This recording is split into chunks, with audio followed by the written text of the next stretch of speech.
Thank you very much, Speaker, and I want to inform you that I'll be sharing my time with the members from Nipissing and Lambton, Kent, Middlesex. Speaker, there are many ways that I could describe this budget. None of them is particularly good, but I will draw upon a very unlikely source this time for language on how to characterize this budget and this government.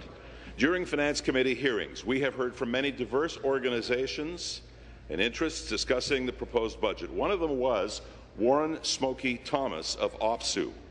In his presentation to the Finance Committee, he himself said that there are no opportunities for Ontarians in this budget, no jobs plan, and I quote, "Liberals are masters of half-baked and half-delivered." Now, I've had many surprising things happen to me in my life, but finding myself in agreement with the head of OPSU has got to be top 10 on that list. It does, however, illustrate... Okay, folks. It's the last day. I understand it's the last day of school. We're getting the decibel level is going off the map, and we certainly wouldn't want to eject somebody on the last day, would we? Member from Timmins, James Bay, come to order. So, next time I stand up, we'll be starting to name people. You don't want to get thrown out today, folks. Okay, go ahead. Thank you very much, Speaker. And it does illustrate two important points. The first one is that even McGuinty allies have seen the light and are more than aware of this government's mismanagement of Ontario. And number two, no matter where you are in terms of the political spectrum, the halfway measures, the mediocrity with which this government manages our province affects you. There were themes that emerged on a consistent basis when we dealt with people who appeared before the Standing Committee on Finance. One of them was equality. We heard repeatedly about a book called The Spirit Level, which I'm very anxious to read, actually, Speaker, because what it talks about is the equalization or the redistribution of wealth on some level. I believe that wealth needs to be redistributed, but we're not Robin Hood here. We have a risk and reward system here, and so we have to find a way to get things into balance in a reasonable way. But we heard about it. We heard about privatization, which this budget purports to address. What we're talking about when we use the term privatization is procurement by alternate sources of services that the government needs. But what we saw in the ultimate budget was the watering down of this privatization to the point where, although our party stands for privatization of some services at the government level, we couldn't accept what we saw. Arbitration, the same thing. Great need for reform of the arbitration system. But there we were being reported on as working hand in glove almost with the NDP on reform, where what the NDP wanted to do was gut what's already there rather than toughen up the measures that are required to deal with people in the broader public sector. A jobs plan. Here's a place where the NDP and the Progressive Conservative Party can agree. There is no jobs plan. This budget has no jobs plan. Spending. We, in the province of Ontario, by virtue of the passing of Bill 55, are on a course to disaster. Spending is simply out of control, no matter what they tell you. And we also heard about revenue solutions. People appearing before the Standing Committee on Finance trying to tell us that our solution was by going out and taxing people to a greater extent. Do they not understand that you cannot get blood out of a stone? That we have in this province a crisis in spending, that we have in this province a crisis on the jobs front, where almost 600,000 men and women, our peers here in the province of Ontario, don't have work, and right now, very little hope of finding it. Yesterday, we all heard the Minister of Finance talking about what? Trust, and the importance of trust, and he's right. Trust is important. And if Ontarians could trust Dalton McGuinty, the situation might well be different. But the facts speak for themselves, Speaker. Health tax, e-health, orange, and a list of broken promises that we could carpet this legislature with. What a tragedy. So listening to this government highlight the importance of trust is, at the very least, a very tough pill to swallow, and we all know where Ontario is right now. Downgrades, negative outlooks from rating agencies, a jobs and economy crisis further deepened by a government overspending and overtaxing Ontario residents. Many negative indicators, few positives. It is because of this situation that Progressive Conservatives have consistently pushed this government to do better, and that is why we have called for action to create jobs. This is why we called for action to slash the deficit. This is why, when voting on the budget itself, on the amendments during committee, and when we vote on the budget bill today, there is only one criterion that we use to determine how to vote, and that is inherent in this question. Is this budget good for Ontario? The Liberal budget bill fails this crucial test. Liberal amendments introduced in committee also failed this test, and that's why the Ontario PC Party voted against them. And let's talk about Schedule 28. Schedule 28, for people watching, you might not understand the technical language, is basically the centerpiece of Bill 55, the budget. Schedule 28, which the Liberals, as a result of their Premier's negligence in securing a deal in writing, had to gut completely in order to satisfy the NDP. And what did the NDP do? They turfed Schedule 28. Let's talk about Schedule 28. Let's do that.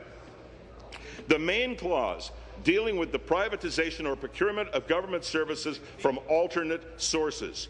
We thought in the Progressive Conservative Caucus that it was a good start, a first step in the right direction. Order. Okay, we thought it was a good first step. But the government feared for NDP support. Why? The government limited that schedule down to cover only Service Ontario.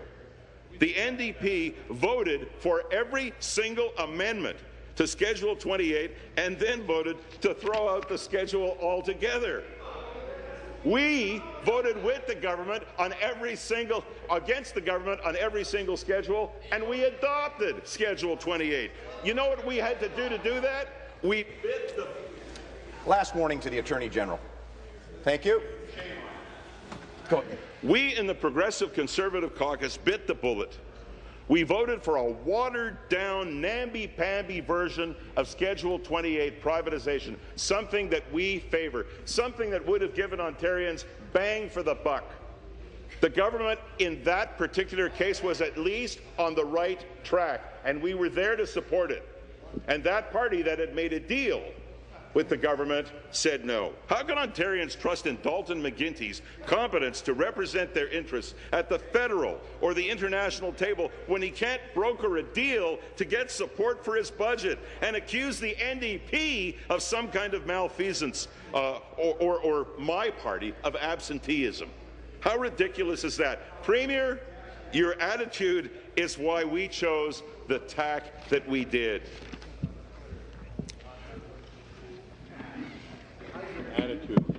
Dalton McGuinty's failure to secure a written deal with the NDP on the budget is symptomatic of his failure to lead Ontario.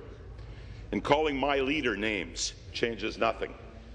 Instead of showing leadership and doing what is necessary, Dalton McGuinty has shown himself to be negligent and pushed Ontario into harmful speculation over a possible election, creating even more insecurity at a time when what our province needed was stability and security and a path on which to move forward.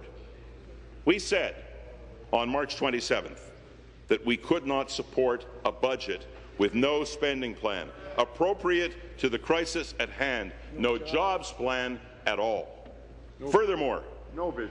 His failure in handling his negotiations with the NDP resulted in an even weaker budget bill, if that were even possible.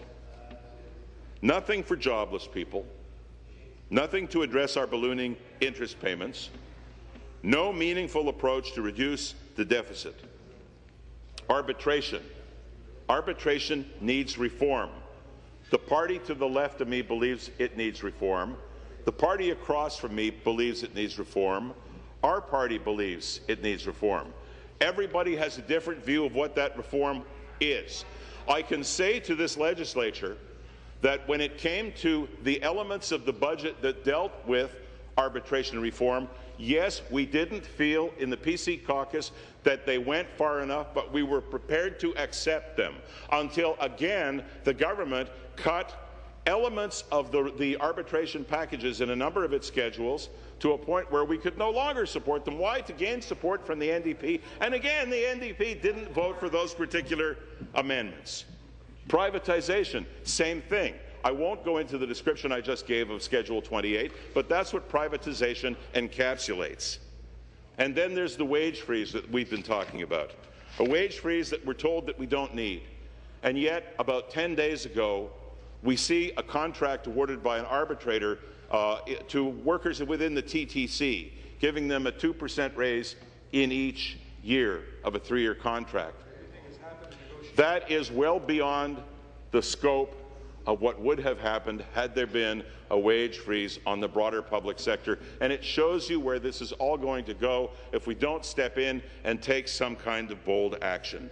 Budget measures that had the intent of reducing government spending, such as Schedule 28, were rendered meaningless by the amendments that the Liberals introduced to appease the NDP, which at the end of the day wasn't appeased. For what? The NDP balked. Who will pay for this failure? Who will pay for this failure? Ontarians. Taxpayers. Ontarians, taxpayers. So, Speaker, the budget bill that we are debating here today is a creation of the socialists to my left and the jokers to my right. Look up the lyrics to Stuck in the Middle with You sometime. That song sums it all up, Speaker. This creation is not a thing of beauty. Sorry, it's not. At a time when Ontarians are tightening their belts and learning how to make do with less, the Liberal government of Dalton McGuinty has tabled a budget bill that continues to increase government spending, a bill that has put every Ontarian, their children, their grandchildren, into the largest debt that our province has ever had, and it's growing. Drummond summarized. $30 billion deficit in 2017, $411 billion debt by 2017. It's coming, and we can all feel it. Drummond's under the bus. Meanwhile, the NDP, while Ontarians are losing jobs, getting smaller paychecks, having their shifts cut, want to give government employees raises that no other Ontarians have received for years, or are likely to receive for years to come. The Ontario PC, you know what? You'll get your turn, so be quiet. The Ontario PC party and our leader, Tim Hudak, have taken a principled position on this budget from the very beginning. We have taken abuse, we have taken criticism, but we have stayed the course. And that is what good management does. It stays the course. We stood up for every Ontarian out there who has looked at what this government has done and what it now plans to do and shakes his or her head in helplessness and disbelief. That's leadership, Speaker. That's leadership, and that is principle. And I, Speaker, listen to the people on my left, the NDP, laughing. It's just a big joke to them. I hope you people watching at home, I hope you media observing this, know that the laughter is coming from the NDP. They think this is funny. They don't even vote. My colleague from Durham says they don't even vote, but they think this is funny. Back in October, the people of Ontario sent Dalton McGuinty to Queen's Park with a minority government. That was a clear message, Speaker, a very clear message. This budget bill and the convoluted process that got us to this point are proof that Dalton McGuinty did not heed that message. In fact, he showed us all that Ontarians' doubt in him is extremely well justified. Dalton McGuinty behaved like the absolute monarch that he believed he was. And when he found that he was outranked, he started grasping at straws. And when he didn't read the small print, he threw a hissy fit, a tantrum. He refused to collaborate. notwithstanding his frequent use of that word. The Liberal idea of collaboration is to demand that the opposition accept this weak budget or face the threat of an election. I want to tell you, Speaker, that in the last several days, the idea of collaboration that has been expressed by the Premier of Ontario since the date of the election last October actually found legs within the Standing Committee on Finance and the Economy. My friend, the member from Ottawa Centre, at the outset of his comments this morning, referred to it. I will not say that the time spent in hearings, and certainly not the time spent on clause by clause, was an easy time. I will say that it allowed for each party to express on behalf of its own caucus, on behalf of its principles, on behalf of the people that each of our members, all of our members, sent us here to represent, the views of the different parties, and it allowed for the expression of opinions, for the opportunity to come back with a budget bill that, while not what they wanted, and certainly not what we wanted, and I've got to assume not what you wanted, that Ontarians will have a budget on which to operate, and they'll see the veracity of what is contained in my comments today. It's only by threatening Ontarians with an election that Dalton McGuinty got his budget through. By the way, about 81% by our calculation, untouched. He wouldn't listen to our amendments, not in committee. His party was not interested in that kind of collaboration. It wasn't even interested in doing what was or is best for Ontarians. Liberals were very focused on clinging to their seats, clinging to their salaries. The Ontario Progressive Conservative Party is in this Legislative Assembly because we take our responsibility to represent our constituents, Ontarians, very seriously. That is our priority. That is our principle. And because of that principle, we voted against the budget, and we will vote against this budget bill today. We love Ontario. I'm going to say it again. We love Ontario. I am sick to death of the intimation by the other side that when we criticize what we see happening in the province of Ontario, that somehow or other that should be equated with a word like slagging, that should be in some way deemed to be negative on the province. The very fact of the matter is we are here in this legislature. We are fighting this fight. I am speaking these words. We are sitting in committees and trying to get the best deal possible, very specifically because we love Ontario so much. Because we want Ontario to be what it once was, and because we know that Ontario has the potential to go there. Ontario has the potential to go back to the top of the heap, but not if we operate on a financial plan like the one put forward, much less the one that we're being asked to deliberate on today.